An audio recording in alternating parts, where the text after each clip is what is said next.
এটা দেওয়ার পরেও পরে উপর থেকে 3 তলা থেকে বলতেছে যে ভোট দেওয়া হয়ে গেছে, 37 নম্বর ভোট দেওয়া হয়ে গেছে। প্রশ্ন হলো 37 নম্বর ভোট দেওয়া হবে কিভাবে? আগের দিন রাত্রে ভোট দেওয়ার যে প্রবণতা সেগুলো হয়েছে, এগুলি মোটামুটি সামাজিক যোগাযোগ মাধ্যমে সয়লাভ হয়ে গেছে। মূলধারার মিডিয়া বা আজকের সংবাদপত্রে আপনি ওই রকম প্রভাবটা দেখতে পান নাই। দেখা গেছে ধানের শীর্ষে টিক মার্ক দেওয়া, কিন্তু আবার সেটাই সিল মারা আছে আবার একই সঙ্গে দাঁড়িপাল্লার মতো। এরকম আমরা দেখেছি। শুরুতে ডক্টর ইউনূস যে কথাটি বলেছিলেন যে হ্যাঁ, উনি বাংলাদেশ বিরোধী যে অবস্থান, সেই অবস্থানে নিয়ে যাবেন বাংলাদেশটাকে, এবং তিনি তার ভাষ্য অনুযায়ী সেটা তিনি পেরেছেন। আজকে সেটার তার জন্য উৎসবের দিন। কিন্তু যারা বোরকা পরে আসছেন তারা কিন্তু ফলস ভোট দেওয়ার ক্ষেত্রে এই অ্যাডভান্টেজটি গ্রহণ করছে।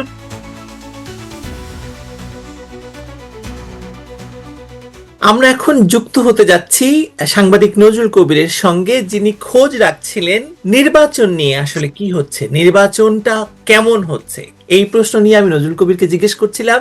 নজরুল কবির, আপনি যদি বলেন আমাকে যে গতকাল রাতে যে পরিমাণ ভিডিও, যে পরিমাণ ভয়াবহ অবস্থা আমরা দেখলাম ভোটের সকাল হওয়ার পর থেকে এ পর্যন্ত, আপনি কি দেখছেন? অনেক ধন্যবাদ। আসলে যেটা হয়েছে, আমাদের ধরেন যে এখন তো এই যে ইন্টারিম সরকারের আমলে আমরা যারা একটু মুক্তিবুদ্ধির কথা বলেছি বা জঙ্গিবাদ বিরোধী রিপোর্ট করেছি, তাদেরকে তো শুরুতেই সরকার ক্ষমতায় এসে যার যার প্রতিষ্ঠান থেকে এক ধরনের বলা চলে যে বেরি করে দিয়েছে। তো এরপরে কিন্তু আবার এই মুহূর্তে প্রাতিষ্ঠানিক ভাবে কোথাও না থাকলেও যেটা হয়, আমাদেরকে ফ্রিল্যান্স কাজ করতে গিয়ে সারা দেশে আমাদের যে কর্মী বান্ধব কর্মী বন্ধুরা রয়েছেন, তাদের মাধ্যমে যে তথ্যগুলো গতকালকে রাত্রে থেকে পেয়েছি সামাজিক যোগাযোগ মাধ্যমের কারণে, আপনারা হয়তো ইতিমধ্যে দেখেছেন যে কি পরিমাণ টাকা পয়সার লেনদেন হয়েছে। পরবর্তীতে আগের দিন রাত্রে ভোট দেওয়ার যে প্রবণতা সেগুলো হয়েছে, এগুলি মোটামুটি সামাজিক যোগাযোগ মাধ্যমে সয়লাভ হয়ে গেছে। মূলধারার মিডিয়া বা আজকের সংবাদপত্রে আপনি ওই রকম প্রভাবটা দেখতে পান নাই, কারণ সাধারণত যেটা হয়েছে, ঘটনাগুলো রাত 12টার পরে ঘটেছে এবং বিভিন্ন জেলা শহরে ঘটেছে।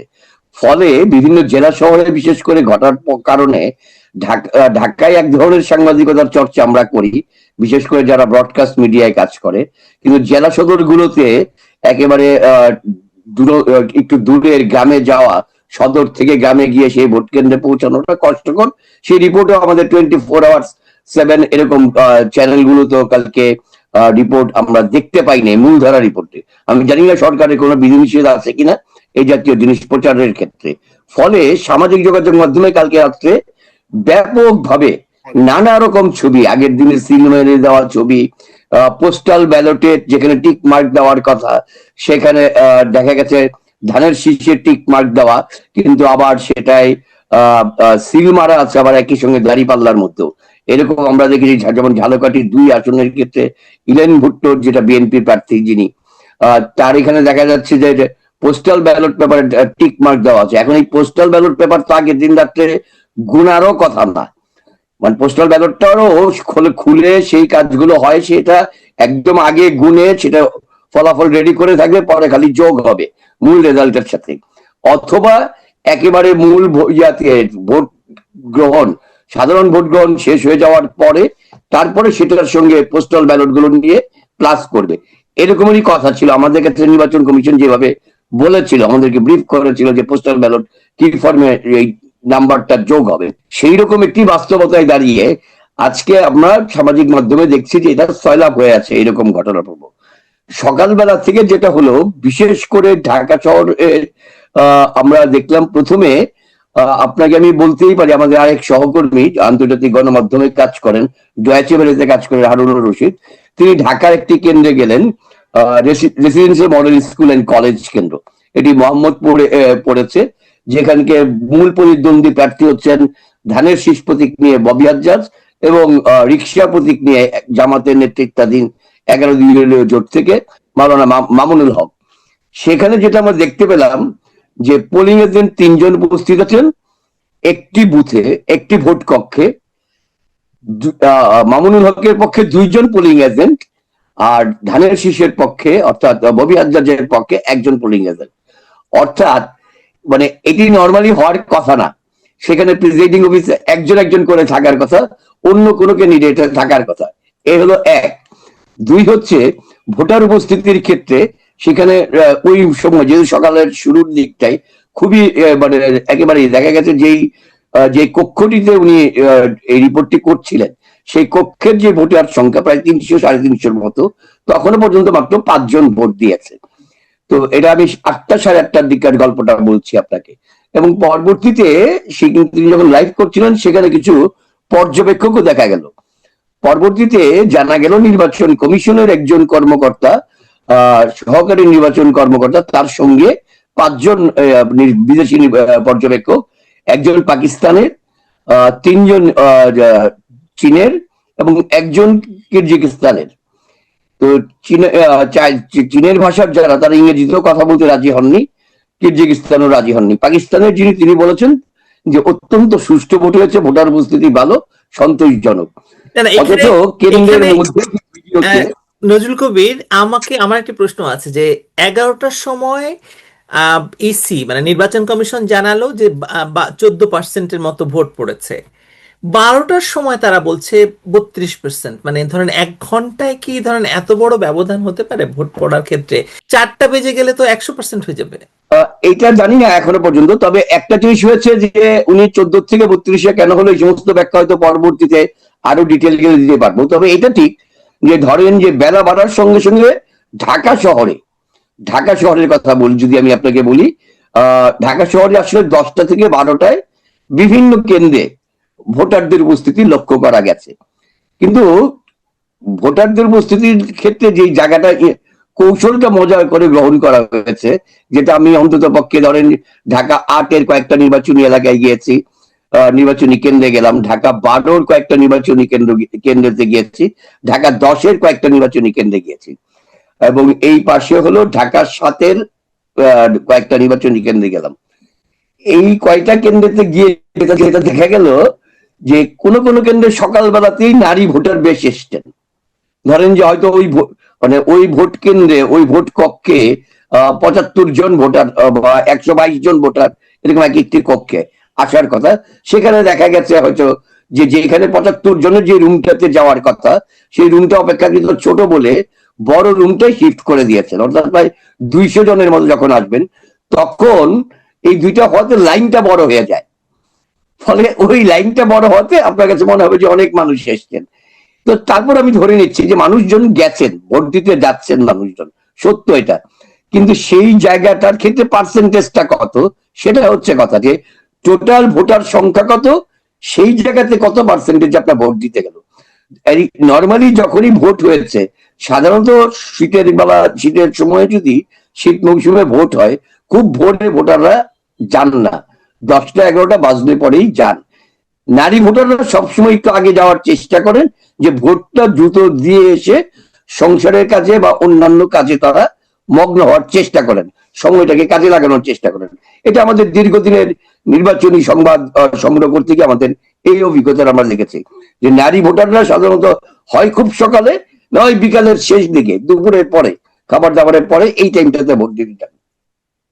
আমি আপনাকে বলতে পারি যে ঢাকার চিত্র বা বিভাগীয় শহরগুলোর চিত্র এবং জেলা শহরের চিত্র একেবারেই রিভার্স।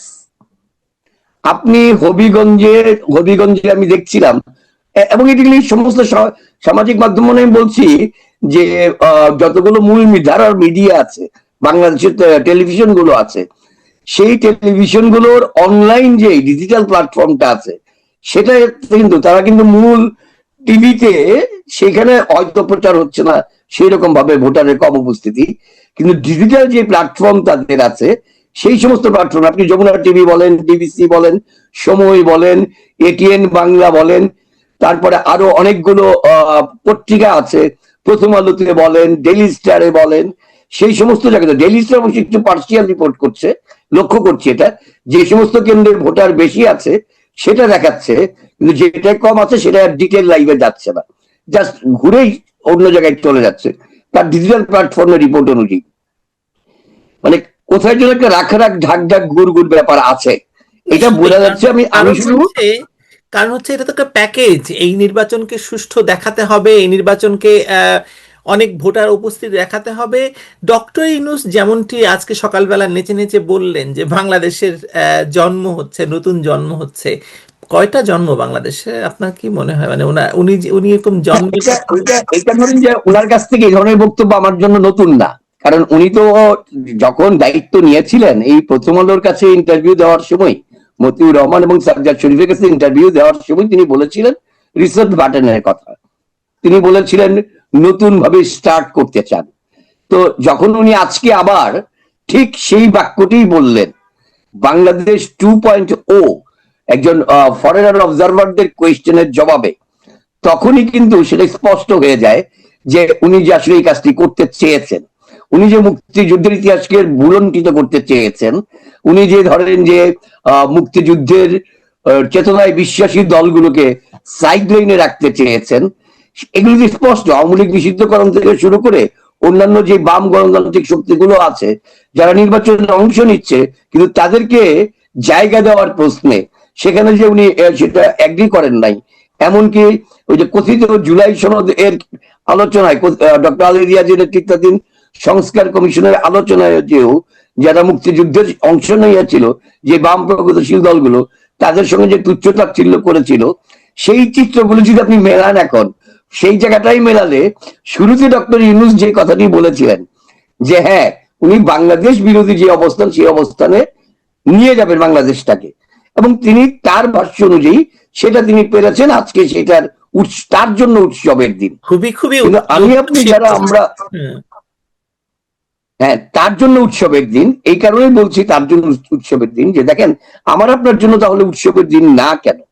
মানুষ ভোট দিচ্ছে, কিন্তু ধরেন যে আগের দিনের যে ভোট দেওয়ার আজকে খুব লক্ষণীয়। আপনাকে যে কথাটা বলছিলাম, ঢাকায় ভোটারদের একটি বড় অংশ, নারী কি পুরুষ, বড় অংশ এসে এমনকি যেই তারুণ্যের প্রথম ভোটের কথা আমরা বলছি, সেই তরুণরাও তার ভোট হয়ে গেছে এই অভিযোগটি করছে এবং মন খারাপ করছে। মন খারাপ করে ভোট দেওয়ার জন্য বসে থাকছে, কোন সিদ্ধান্ত পাচ্ছে না। গণমাধ্যম কর্মীরা যখন গিয়ে যখন প্রিজাইডিং অফিসারকে জিজ্ঞেস করতে গেল, তা সেও কথা বলতে চায় না। সে তখন এটাকে পাঠিয়ে দিয়েছে কন্ট্রোল রুমে যাচাই বাছাই কমিটির কথা বলে। সেখানেও আধা ঘন্টা 1.5 ঘন্টা পর যখন সংবাদকর্মী কোনোভাবেই সেই মানে এটা একটা সমাধান চাচ্ছিলেন যে এই ভোটারটির পক্ষে দাঁড়িয়ে একটা ন্যায়ের পক্ষে যখন দাঁড়ালেন তিনি, শেষে যে সিদ্ধান্ত জানা গেল যে টেন্ডার ভোট দেওয়ার ব্যাপারে তাকে পরামর্শ দেওয়া হলো। অর্থাৎ চাইলে টেন্ডার ভোট দিতে পারবেন, কিন্তু কেন আপনি ভোটার আইডি কার্ড, আচ্ছা এটা হচ্ছে ধরেন যে আপনার ভোট যদি কোনো কারণে কেউ সেটা ফলস ভোট যদি কেউ আগে দিয়ে যায় এবং আপনি যদি পরে ক্লেম করেন এবং সেটা সেই ক্লেমটা যদি সত্য প্রমাণিত হয় আপনার ক্লেমটা, তখন প্রিজাইডিং অফিসার যে ব্যালটটি তাকে আরেকটি ব্যালট দিবেন, তিনি তার ভোটটি দিবেন, কিন্তু এই ভোটটি প্রিজাইডিং অফিসারের কাছে আলাদা খামে সিলগালা করে সংরক্ষণ করে রাখা হবে। মানে টেন্ডারের মতো করে যে টেন্ডার যেরকম রাখা হয় সিলগালা করে সেভাবে হ্যাঁ এটা রাখা হবে। ওই ব্যালট বাক্সে ফেলা হবে, তখন ওই খাম আকারই ফেলা হবে। এবং যেহেতু আগে একটি ভোট পড়ে গেছে, তার সেই কারণে পরবর্তীতে সমস্ত ভোট গ্রহণ শেষে যখন এই অভিযোগটি প্রমাণিত হবে যে হ্যাঁ পরবর্তীতে যিনি ভোট দিয়েছেন তিনি সঠিক, আগের ভোটারটির ভোট সঠিক না, তখন একটি ভোট মাইনাস হবে, আরেকটি ভোট যোগ হবে। এই ফর্মে এই টেন্ডার ভোট হচ্ছে একটা বিকল্প ভোট আর কি এটা। কিন্তু আমার প্রশ্ন হলো যেখানে 2400 ভোটার তালিকা আছে, তাহলে আপনি কেন চেহারা দেখবেন না? এই ক্ষেত্রে একটা অসাধারণ কৌশল হয়েছে, বিশেষ করে জামাতের অনুসারী নারী ভোটার যারা, তাদের ক্ষেত্রে তারা সাধারণত মুখের নেকাব খুলতে চান না, চেহারা দেখাতে চান না। এই যে চেহারাটা দেখাতে চান না, এটা হচ্ছে জাল ভোট দেওয়ার একটা বিশেষ কৌশল। সেই ক্ষেত্রে নির্বাচন কমিশনের পক্ষ থেকে নাকি প্রিজাইডিং অফিসার পোলিং অফিসারকে বলে দেওয়া হয়েছে যে শুধু বাপের নাম স্বামীর নাম জিজ্ঞেস করে ভোট দিতে দিবেন। এখন এই জাতীয় জিনিস ছিল বলেই কিন্তু 2008 সালে আরপিওর মাধ্যমে 2400 ভোটার তালিকা করা হয় যে আপনার চেহারার সঙ্গে মিলাতে হবে। কোনো পর্দানুসীন নারীও যদি করতে চান, তাকে আলাদা কক্ষে নারী পোলিং অফিসার যিনি আছেন, সহকারী নারী পোলিং অফিসার যিনি আছেন, তার উপস্থিতিতে তিনি চেহারাটা মিলিয়ে দেখবেন। এই ব্যাখ্যাটা আমরা কিন্তু 2008 সালেই পেয়েছিলাম, যে তখনও কথা হয়েছিল যে যারা নারী ভোটার এবং পর্দা করেন সেক্ষেত্রে কি হবে। তখন বলা হয়েছিল সাধারণত এই জাতীয় ঘটনা ঘটলে একজন নারী সহকারী প্রিজাইডিং অফিসার বা পোলিং অফিসার তাকে সহযোগিতা করবেন, সেই চেহারাটা দেখে মিলাবেন। একান্তই যদি মানে খুবই বাড়াবাড়ি করেন, তাহলে অন্তত 5 আঙ্গুলের ফিঙ্গারপ্রিন্ট মেলাবেন। তখন ইভিএমটা সঙ্গে ছিল বলে সেটা মেলানো যেত। এবার যেহেতু ইভিএম নাই, ফলে ফিঙ্গারপ্রিন্টের ব্যাপারটা এখানে নাই। তখন এই কারণে এবার জোর দেওয়া হয়েছিল আইডি কার্ডের উপরে। ফলে আইডি কার্ড না দেখে, আইডি কার্ডের সাথে অনেক সময় চেহারা এদিক সেদিক হয়ে যায়, কারণ আপনি 20 বছর আগে যে আইডি কার্ড করেছেন 20 বছর চেহারা সেরকম নাও থাকতে পারে। তারপরে ওই জোরটা দেওয়া হয়েছিল। এখন এই ক্ষেত্রে কিন্তু একটি অ্যাডভান্টেজ নিচ্ছেন বোরকা পরে, সেটা জামাতের সমর্থক হতে পারেন, অন্য দলের সমর্থক হতে পারেন, আমি জানি না, কিন্তু যারা বোরকা পরে আসছেন তারা কিন্তু ফলস ভোট দেওয়ার ক্ষেত্রে এই অ্যাডভান্টেজটি গ্রহণ করছে। নজরুল কবির, এটি একটি নতুন ফেনোমেনন। আপনি তো আবার এখন বেরোবেন এবং আপনি আবার ভোটের মাঠে যাবেন। আমরা আবার আপনাকে সন্ধ্যায় কানেক্ট করতে চাই, কিন্তু তার আগে আপনার কি প্রেডিকশন, আপনার কি মনে হচ্ছে যে এই নির্বাচনটা মানে শেষমেশ এটার কি হতে পারে? দেখি সন্ধ্যার সময় সেটা মেলে কিনা। আমি এখনো পর্যন্ত ঢাকায় 2-1টা বিচ্ছিন্ন ঘটনা যায়, যেমন আমি আপনাকে খুব সংক্ষেপে যদি এক লাইন করে বলি, ঢাকার বলবো প্রান্তিক যে আসনগুলো ঢাকার, ধরুন ঢাকা 4 একটা প্রান্তিক জায়গা, ঢাকা 5 একটা প্রান্তিক জায়গা, প্রবেশ মুখ, ওইগুলোর প্রান্তিক সেন্টার গুলো যেগুলো, সেই সমস্ত সেন্টারে জোরজার মুল্লুকতার এইভাবে ভোট চলছে। আমরা যে ওভার টেলিফোন যে খবরগুলো পেয়েছি, এক। আর মূল সেন্টার পয়েন্ট যেটা, যেখানে চট করেই সাংবাদিকরা যেতে পারছেন, যেখানে চট করেই পর্যবেক্ষকরা যেতে পারছেন, সেখানে মোটামুটি সেনাবাহিনী অত্যন্ত সজাগ আছেন।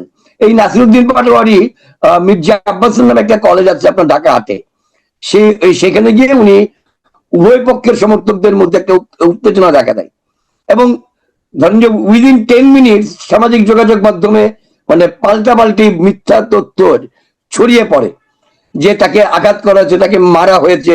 কিন্তু পরবর্তীতে সেনাবাহিনী সেখানে গিয়ে উভয় পক্ষের সমর্থকদের উত্তেজনার মাঝখান থেকে তাকে কেন্দ্র থেকে বের হয়ে যেতে সহায়তা করে, এবং সেনাবাহিনী বাধ্য হয় সাংবাদিকদের ডেকে সেখানে ব্রিফিংটা করতে যে আসলে কি ঘটেছিল।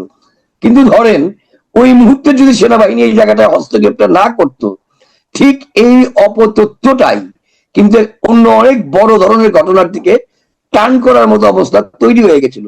কারণ গোটা ঢাকার মধ্যে এটা ছড়িয়ে পড়েছিল মির্জা আব্বাস নাসিরুদ্দিন পাটোয়ারিকে মেরেছে। এইটা কিন্তু ধরুন ঘন্টা খানেক মানে পুরো আশপাশের এলাকাতে একটা উত্তেজনা ছড়িয়ে পড়েছিল, সেটি সেনাবাহিনীর হস্তক্ষেপে খুব দ্রুতই কি বলবো এটাকে নিয়ন্ত্রণ করা গেছে। আবার আরো যে কয়েকটা জায়গাতে যদি আপনি দেখেন, সেটা দেখবেন যে ঢাকায় যে ভোটার গুলো আসছে, মির্জা আব্বাস কিন্তু ইতিমধ্যে একটি বলা চলে তাৎক্ষণিক প্রতিক্রিয়া জানিয়েছেন। তিনি বলেছেন যে দুপুর 12:25 পর্যন্ত আমি বলছি ভোট এখনো সুষ্ঠু হচ্ছে বলে তার কাছে মনে হচ্ছে, এবং তিনি বারবার বলেছেন যে এখনো পর্যন্ত এই 12:25 পর্যন্ত তুলনামূলক ভাবে সুষ্ঠু হচ্ছে, কিন্তু পরবর্তীতে কি হবে আমি জানি না। তবে ভোটের টার্ন আউট কম, উনি এই বাক্যটি একাধিকবার উচ্চারণ করেছিলেন। 2018 সালের কথা যদি মনে করি আমরা, 2018 সালে ডক্টর কামাল হোসেন ভিকারুন্নেসা মানে স্কুলে ভোট দিয়ে বলেছিলেন যে নির্বাচন সুষ্ঠু হচ্ছে, এবং মানে সন্ধ্যা পর্যন্ত তারা কিন্তু কিছু বলেননি। মির্জা ফখরুল ইসলাম আলমগীর আমার মনে আছে তখন মানে সন্ধ্যা পর্যন্ত বলেছিলেন নির্বাচন সুষ্ঠু হচ্ছে, পরে বদলে গেছিল। এবারও কি তাই হবে নাকি? অস্বাভাবিক কিছু না এরকম আমরা তারপরে আশা করতে চাই যে পাল্টাপাল্টি অভিযোগের চেহারাটা দেখতে চাই না। ইউনূস সাহেবের এত স্বপ্নের নির্বাচন, তো সেই স্বপ্নের নির্বাচনটা কালকে রাত্রেই যার দৃশ্য দেখেছি আর কতটুকু অবিশ্বাসের জায়গায় যাবে। আর ঢাকার বাইরের চিত্র মাসুদ আপা আপনি নিজে খোঁজ নিলে জানবেন, ঢাকার বাইরের চিত্র কিন্তু ডক্টর ইউনূসের মুখে হাসি ফোটানোর মতো না। সেখানে ওই ভোট কেন্দ্রে গরু চড়তেছে, এরকম ঘটনা ছবিও কিন্তু আমাদের কাছে আমরা রয়েছে সন্ধ্যায় ইতিমধ্যে। আপনি একটু ভালো মতো খোঁজ খবর নেবেন, সন্ধ্যায় আবার আপনার সাথে যুক্ত হব। একটা আপনার কথা, এখনো পর্যন্ত কোনো লাশ পড়ার খবর পাওয়া যায় নাই। এটা একটা ব্রাহ্মণবাড়িয়া এক উত্তেজনা তৈরি হয়েছিল কথা। রুমেন ফারানা, না আমি বলছি ভোটের দিন কোনো যে একটা লাশ পড়েছে এরকম হয় নাই। রুমিন ফারানার আসলে একটা বড় উত্তেজনা তৈরি হয়েছিল, কিন্তু সেটাও ট্যাকেল করা গেছে শেষ পর্যন্ত। জি, ভালো থাকবেন নজরুল কবির, ভালো থাকবেন। সন্ধ্যায়। হ্যাঁ।